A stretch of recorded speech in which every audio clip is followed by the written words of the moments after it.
So, very excitingly, I'm just about to jump onto a Zoom call with Laura Yeates, who's the head of graduate talent at Clifford where I work. And I'm basically going to ask, I know her quite well, loads of honest questions that you guys probably have about how on earth you can go about getting a job in the midst of a global pandemic, what the kind of mindset to adopt is, what practical things you can be doing, application advice, all that stuff. It's going to be generally applicable to anyone looking for a job at the moment. Let's dive in. Very excited to be joined by Laura Yeates, who's the head of graduate recruitment. Is that right? At Clifford Talent, Talent. All things talent. Laura, we'll start with the big one. How can I get my dream job in the midst of a global pandemic? I want to become a lawyer, I've decided, or I want to become an engineer.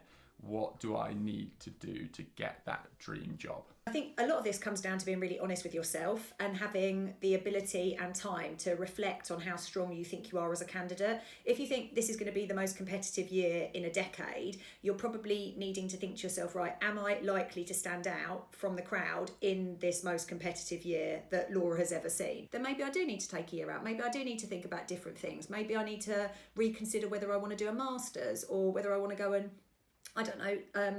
work for a startup or work for a charity for a year, or just work and do other interesting things and then reapply.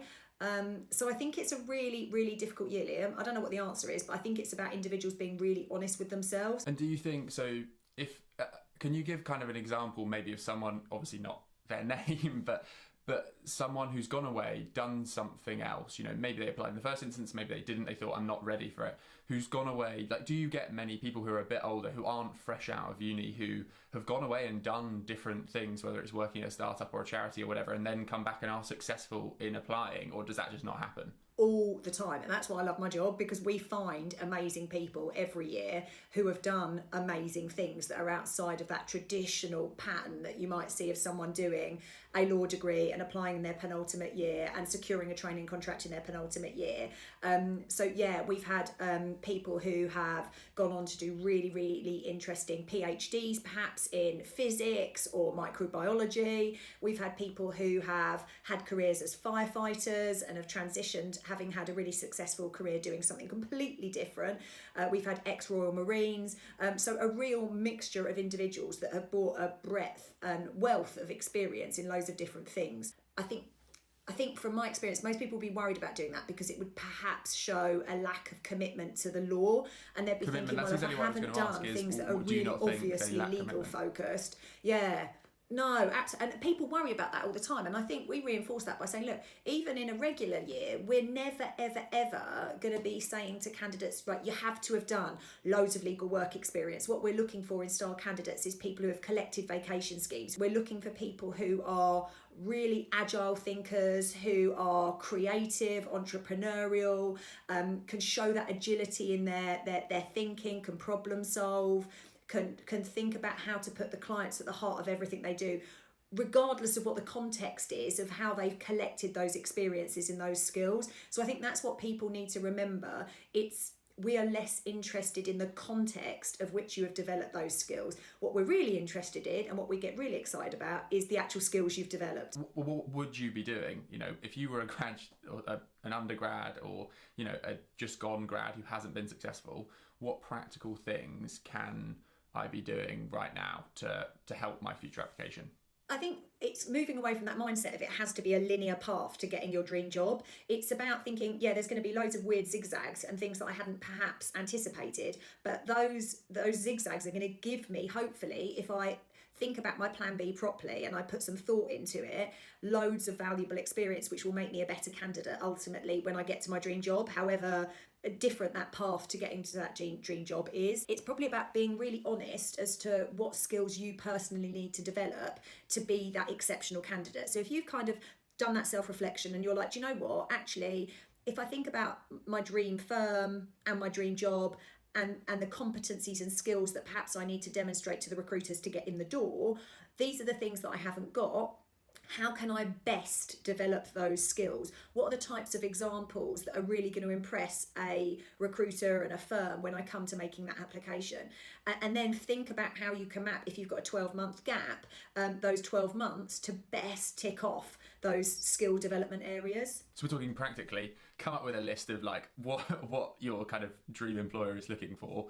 Almost say, okay, that one I've kind of got, that one I've got, that one I've got, that one I haven't. Okay, what can I do? Is it volunteering at a charity? Is it working at food? I don't know, that, you know, anything that you can kind of get experience, or online, you know, doing some freelance work or something that will enable me to say, you know, I've kind of run my own little business doing whatever these freelance services, you know, those kinds of things, right? That anyone even now can do, that are going to make you stand out from someone who hasn't had those experiences. Yeah, and even if they're not new experiences, even if you've had a part-time job at university and you've worked in McDonald's or Lidl's for the whole of your university degree, and you're thinking about doing that for a prolonged period of time over the point at which you graduate, so you're doing another 3-4 months full-time stint, it's thinking about how within the context of that particular work experience example, you can show you've taken on more responsibility, that you've developed as an individual, that you've had an impact. And this whole point of having an impact is probably the most important point you can think about as you start to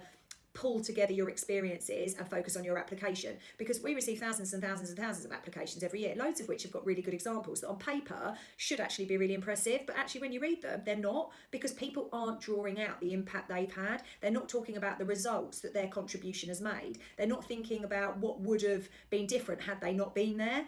And I think that's the key, because I think if you start to unlock the impact and the results you've had, whatever the example, that's when you really start to differentiate yourself from the rest of the candidates. Yeah, okay, so we're talking come up with examples, but then the most important thing from those examples is what impact did you have, how did you make a difference, and what did you learn that's specifically relevant for the job you're applying for, right?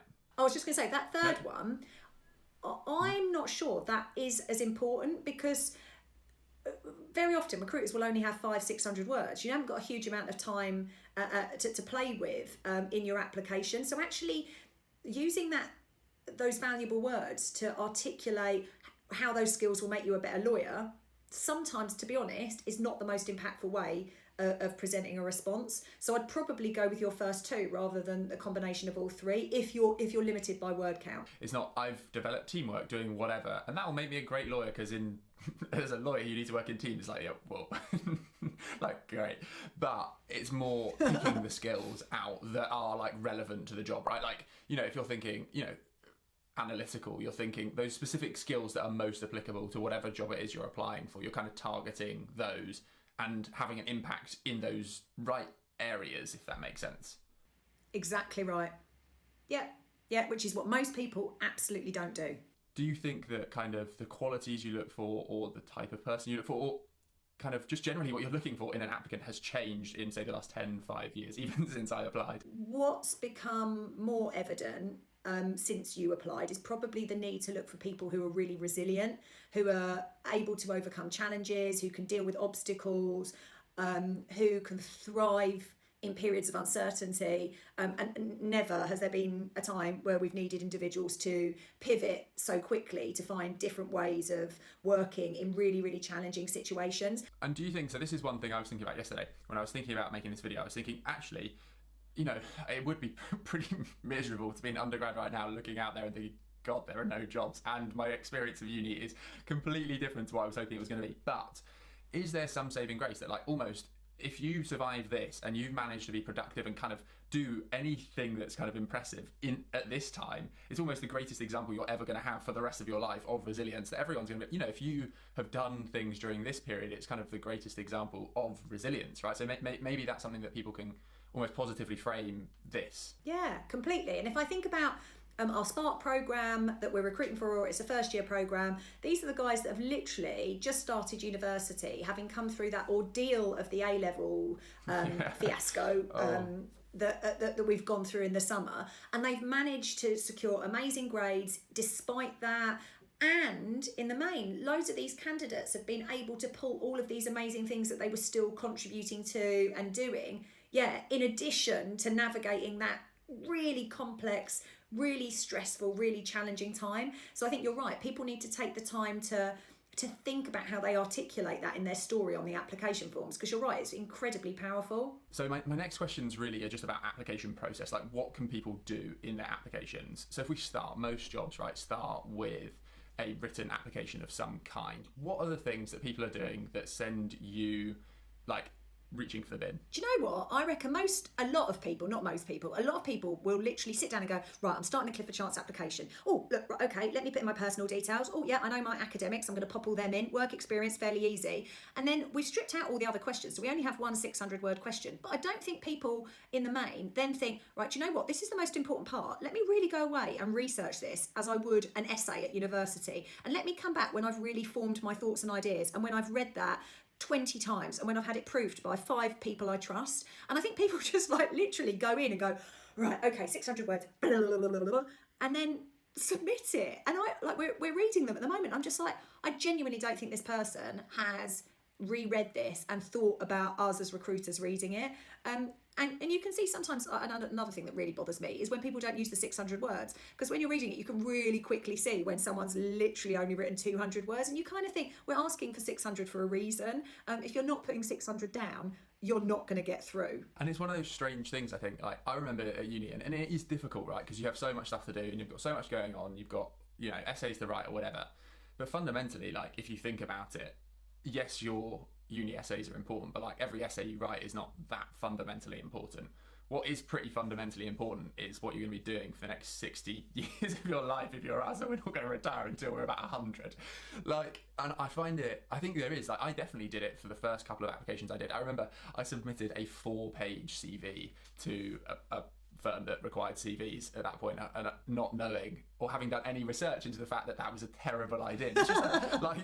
It's just like, this is fundamentally very important. Even if it means that one of your essays is a bit worse for a week, commit to like putting in the time to making it that good, right? It is that important. You then have kind of some kind of interview process. But I think when you meet someone, there is like a personal relationship that you instantly build just by being in a room with someone, where you might think, actually, I feel a bit more, they've made me feel a bit more comfortable to be my authentic self. Now, there may be some people who wouldn't make you feel like that, but generally I think that would be the case. Whereas I think online, maybe there is more of a, like, you're talking to a camera, it can feel more sterile, and I think that can mean that often people would be tempted to produce more sterile answers, like less natural them. So again, like you said, it's just a question of obviously be your best self, obviously give answers that you think are going to reflect best on you, but you want diverse people. You don't want people who are just giving the answer they expect you to want.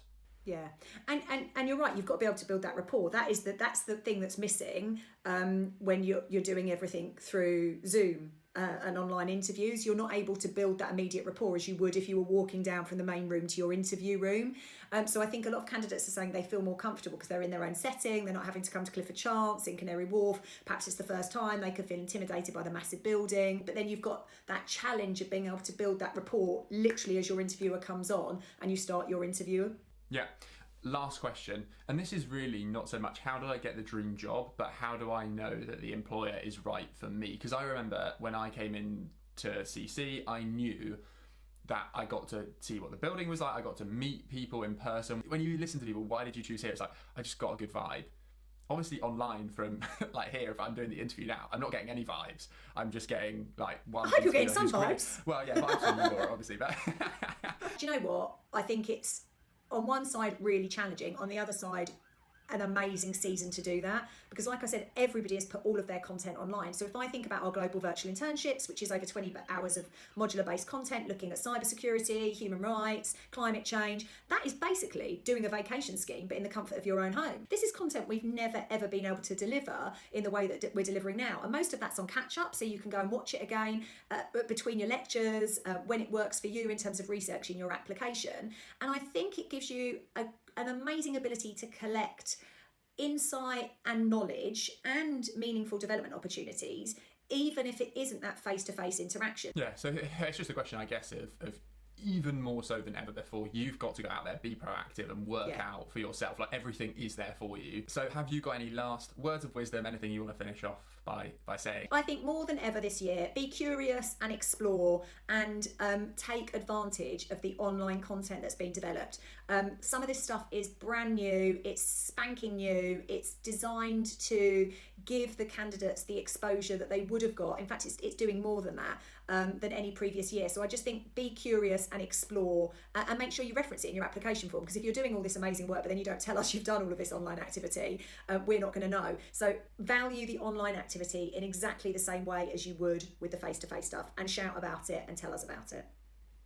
Amazing. Thank you so much, Laura. I hope everyone's found that really useful. Liam. And I will be back again with another video soon. But yeah, let me know if you found this helpful, and I'll try and do more kind of careersy type videos. But yeah, thanks so much. Thanks, Laura.